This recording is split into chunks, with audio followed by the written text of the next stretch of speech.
We joined Dory in January of 2017 is when we started, and we have 2 locations, very busy med spas with a private plastic surgical practice and a surgery center.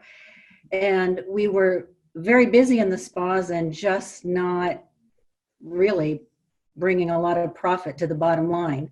And so over the past several years, we have just rocked it every year. And we, as well as Madeline, were on our way to an unbelievable upswing here. So as soon as this happened, I think it was 24 hours, 36 hours later, Dory was on the phone with everyone, and we just started this whole process. And we also, for the med spas, we are profitable since this all started.